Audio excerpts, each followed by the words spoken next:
கண் என்னாச்சு? கண் தெரிஞ்சுப்பா. ரொம்ப இதாயிடுச்சு போல, உடம்பு இல்லையா? என்ன செய்யுது உடம்புக்கு? உடம்பு இது தீபாவளிக்கெல்லாம் மெடிக்கல் காலேஜில் இருந்தேன்.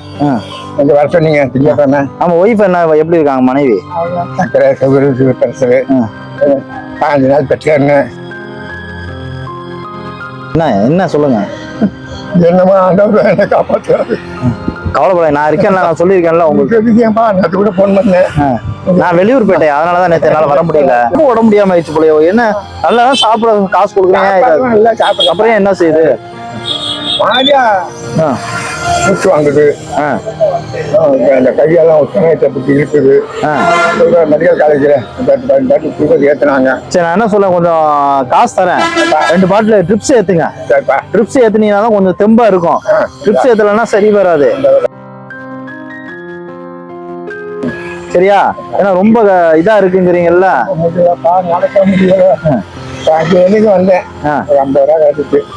சரி, எதுக்கு அங்கே ஆட்டோ ஸ்டாண்டை பார்த்து உங்கள்கிட்ட ஐயாவுக்கு ஃபோன் பண்ணுவோம் அப்படின்ட்டு வந்தேன். அது தெய்வமா விடாது, இங்கே புரிய போடான்னு நான் இருக்கேன்ல, ஏன் கவலைப்படுறீங்கன்னா? அழக்கூடாது, சந்தோஷமா இருக்கணும். இங்க நல்லா இருக்கணும். நீங்க நல்லா இருந்தாலும் நான் நல்லா இருக்கேன். சரியா? என் மனசு உங்க மனசுக்கு நீங்க நல்லா வாழ்த்துறீங்க. நல்லா இருக்கிறேன் அப்படி சொல்லணும். எனக்கு அதான் எனக்கு நிம்மதி. எனக்கு அதான் நான் வந்து சாப்பிடுறீங்க, 3 நேரம் சாப்பிடுறேங்கிற வார்த்தை உங்க வாயில இருந்து வருது பாருங்க. நல்லா சாப்பிடுறேன். 1 கிலோ நல்லா கறி தானே சாப்பிடணும் ஆசை. நான் காசு தரேன், கறிக்கு நல்லா வாங்கி சூப் வச்சு, மட்டன் சூப் வச்சு, சூப் வச்சு குடிச்சீங்கன்னா தெம்பு ஆட்டோமேட்டிக்கா வருதா இல்லையான்னு பாரு ஐயாக்கு. சரியா? நான் காசு தரேன், நீங்க அதை என்கிட்ட கேட்டீங்கன்னா நான் தர போறேன். எனக்கு நீங்க சாப்பாடு மட்டும் தானே கேக்குறீங்க, எனக்கு என்ன தெரியும். நீங்க நல்லா இருக்கணும். ஆண்டவர் அவங்க நல்லா இருந்தாலே போதும். சரியா? என்னைக்கும் சரியா? என்னைக்கும் இந்த சிரிப்பு, இந்த தெம்பு இருக்கணும். சரியா? இந்த சிரிப்பு, இந்த தெம்பு இருந்தா மட்டும்தான் வாழ்க்கையில. சொல்றப்ப உங்களை பார்க்கணும் எனக்கு பணம் இதுல இருக்கு.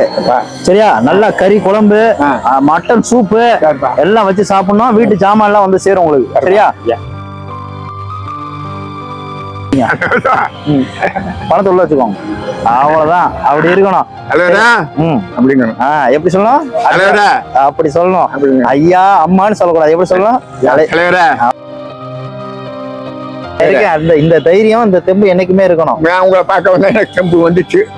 தலைவரே வணக்கம் அப்படி சொல்லிட்டு வரணும். சரியா? டீ மட்டும் வாங்கி கொடுங்க. சரி வாங்க, டீ இருக்கு, வடை இருக்கு. வீட்டுக்கு போய் கறி கஞ்சி வச்சு நல்லா சாப்பிடுங்க ஐயா. நல்லா சாப்பிட்டு ஆண்டோம் தலைவரே அப்படிங்கிறேன். ஓகே. பொறுத்தளவுக்கு வாழ்க்கையில மனுஷங்களை பொறுத்தளவுக்கு நம்ம கொடுக்குற அந்த நம்பிக்கையான பேச்சு இருக்கு பாருங்க, அதான் சோர்ந்தவரவனை கூட நிமிர்ந்து நிக்க பாத்தீங்களா? அவ்வளவு இதான். இதுக்கு இவர் தான் எடுத்துக்காட்டு. நம்ம பணம் கொடுக்குறோம், பணம் கொடுக்கல, அதெல்லாம் அடுத்த விஷயம். அவங்களுக்கு நம்பிக்கையா நம்ம ஒரு ஆறுதல ஒரு வார்த்தை பேசணும் பாருங்க, அந்த நம்பிக்கை வந்து அடுத்தவங்களை வாழ வைக்கும். மேக்சிமம் எல்லாருமே இதை மாதிரி கொஞ்சம் ஹெல்ப் பண்ணி பாருங்க.